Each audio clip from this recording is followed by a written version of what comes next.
Hello বন্ধুরা, অনেক দিন পরে চলে এসেছি আমি একদম পাবদা মাছের পাতলা ঝোলের রেসিপি নিয়ে। তো গরম ভাতের সঙ্গে এই ধরনের মাছের ঝোল থাকলে কিন্তু অসাধারণ লাগে খেতে।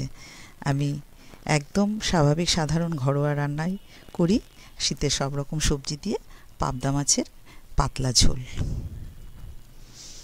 লাগবে পাবদা মাছ। আমি নিয়ে নিয়েছি 6 পিস পাবদা, একদম ফ্রেশ মাছ। মাছগুলো লবণ হলুদ ও একটু সর্ষের তেল দিয়ে মাখিয়ে আমি 10 মিনিট রেখে দিয়েছি ঢেকে।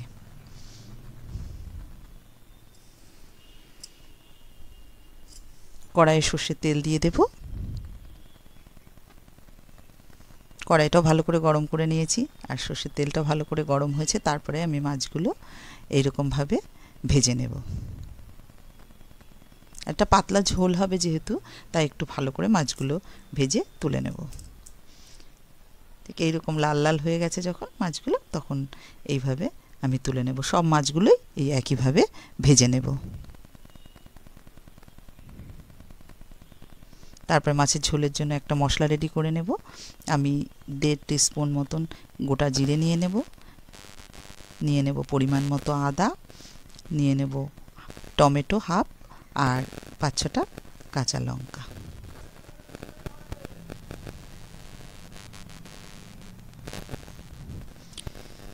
একটু জল দিয়ে মশলাটা রেডি করে নেব।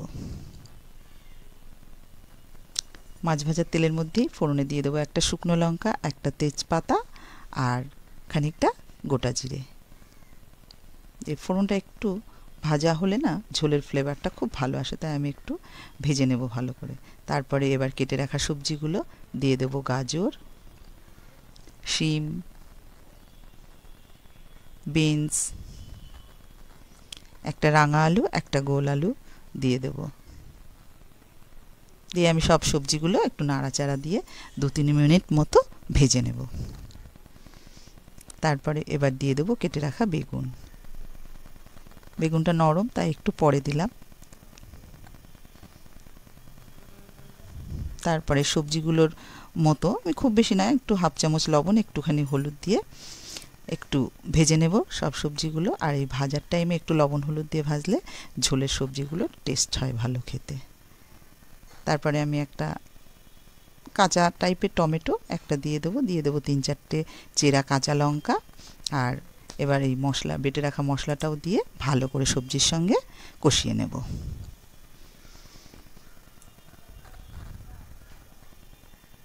ভালো করে কষিয়ে নিয়ে এবার আমি আগে থেকে গরম জল করে রেখেছিলাম, যেহেতু এটা পাতলা ঝোল হবে, বেশ খানিকটা জল দিয়ে দেব।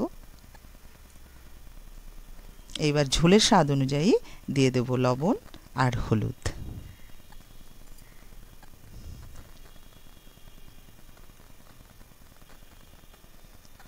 ভালো করে মিশিয়ে দিয়ে এইবার আমি ঢাকা দিয়ে 5 মিনিট ফুটিয়ে নেব সবজিগুলো সিদ্ধ হওয়া পর্যন্ত। 5 মিনিট পরে আমি এবার দেখব সবজিগুলো প্রায় নরম হয়েই গেছে। এবার আমি ভেজে রাখা মাছগুলো মিশিয়ে দেব ঝোলের সঙ্গে।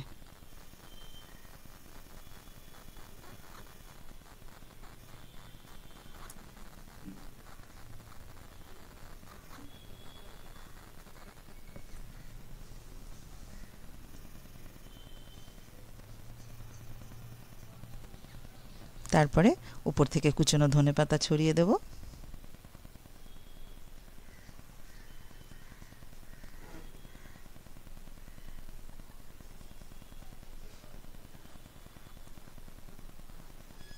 ঢাকা দিয়ে আমি 4 মিনিট গ্যাসের ফ্লেমটা মিডিয়ামে রেখে 4 মিনিট ফুটিয়ে নেব। একদম হয়ে গেছে ঝোল রেডি। এবার আমি নামিয়ে গরম গরম সার্ভ করতে পারবো। এই ধরনের মাছের ঝোল কিন্তু খুব ভালো লাগে খেতে।